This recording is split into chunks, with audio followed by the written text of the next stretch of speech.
How's it going, everybody? Chris Card's back through the mail Monday. 6 returns for you today on this Memorial Day Monday. Hope everyone out there had a great weekend. Our first from Sacktown with a blank index card, and we got Bob Heist. Bob Heist there with a Mets hat. Looks like someone from Topps went into MS Paint and scribbled out his Mets logo in blue. We got a 72 Topps signed, a 74 Topps, and traded for the set. Nice little tiny signature there from Bob Heist. 11-year career, 7 different teams. Most games he ever got into as a utility infielder was 95 with the Brew Crew. Yeah, look at his 70 Topps card with that hat. You can even see the draw marks where they covered up his Mets logo. I'm not sure why they did that. Maybe they thought there's a lot of 70 Topps cards that look like that, and they look terrible that they're just wearing a plain blue hat. He does not look like he's on the Giants at all. I'm not sure if they wanted to just be up to date on roster changes and make sure the cards were as up to date as possible, or that it was some sort of technology that they were excited about and they wanted to use it on every guy that changed teams. So he did get 10 at-bats in September in 1969 for the Mets before being traded to the Giants. He was not a member of the Miracle Mets 69 postseason roster, though. I guess he didn't get a ring, although usually, nowadays, anyone that's even played for one game in a championship year gets a ring. So I'm not sure why he didn't get one. I guess they were probably pinching pennies back in the day. There wasn't as much money in baseball as there is now. So, all right, that's enough about Bob Heist. Let's move on to our next return.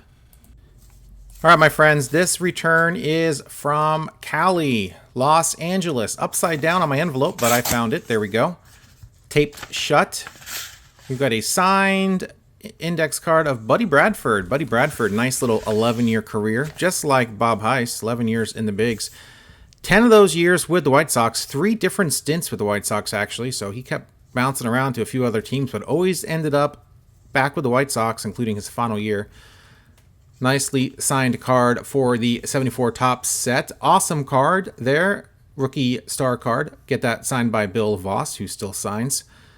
Beautiful return here from Buddy Bradford. Outfielder extraordinaire. Had a cannon for an arm. Didn't hit for much, but really good outfielder. Never had a Gold Glove winning season. 69, 70 Topps, 76 Topps. Looks good. Index card to boot. Nice little signature. Cool little deal he's got there on his F. And that is it, my friends. There's his information. He does charge. 1 card is free. More than 1 card is $5, no matter how many cards you sent. So I went nuts, sent him 5 cards, and they all look great. Let's move on now to our next return. San Bernardino, California, our next return here. Not many cards in this envelope, very thin. We've got a blank index card, and we've got a 74 Topps card of Fred Norman. Nice 16-year career, 7 of those with the Big Red Machine, winning a World Series in the 75 and 76, signed there in ballpoint pen. World Series, 2-time World Series inscription on the 74 Topps card, signed very faintly in ballpoint pen. Kind of hard to pick up. For $10 a card, I would have liked to have had a little sharper signature on that 74 Topps card. But it is what it is. He posted double-digit wins for Cincinnati every year he was there. And Fred Norman, a nice little lefty from Norman, Oklahoma. Just made that up. I don't know where he's from. There you guys go. There's information. $10 a card. I sent, of course, the 72 Topps card, which, of course, is my secret, not so secret vanity set, which I'm not going after. But if I have a 72 Topps card, I am sending it along with it. Even though it was $10, I really enjoyed getting that signed. Nice to get that 74 Topps card signed as well. I did not send a 74 Topps team card along with it because, $10. Trying to keep those cards kind of cheap on a down low. So let's move on now to return number 4, I think. Oakland, California, home of Too Short, Below the Whistle, and of course the legendary B.J. Betty. We've got a signed index card this time. Who is that? I don't know.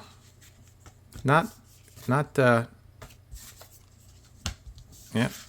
Anyway, so I guess I'll pull the cards out. We'll find out real quick. Looks like Oliver, Nate Oliver. There we go. Nate Oliver signed in blue Sharpie. Nate with a 7-year career. 5 of those with the Dodgers. Played from 63 to 69. His final year in 69 played amongst Santo and Banks and Kessinger there in Chicago. Chicago Cubs thought they were going to win a division that year. It didn't quite happen.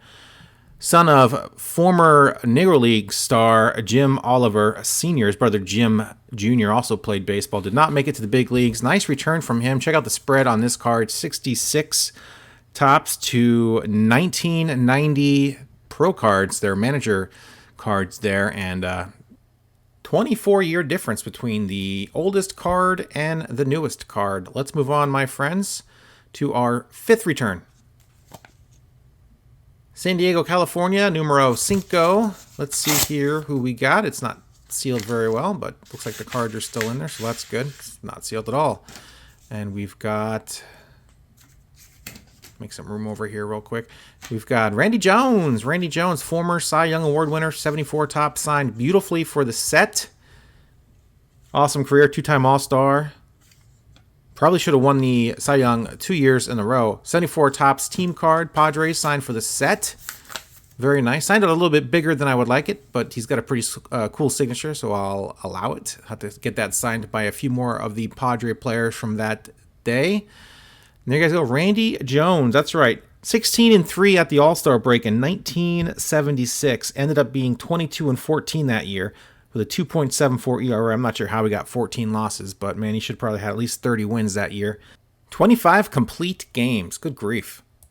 2-time All-Star, as I said. 75, he did pretty good in 75 as well. But there you guys go. Randy Jones, there's information. Awesome return from Mr. Jones. Takes a while sometimes. I got him pretty quick, actually, so I got lucky.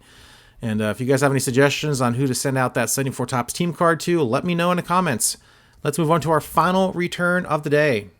San Bernardino, our very final return of the day, number 6 of 6. Let's see who we've got here. Hopefully it's a success. And we've got Tommy John. Tommy John signed an 87 Tops Tiffany for the set, as well as a 74 Tops for the set. He used to have a very nice signature. It has been rough these past few years. In fact, there has not been a successful return here in 2023 yet.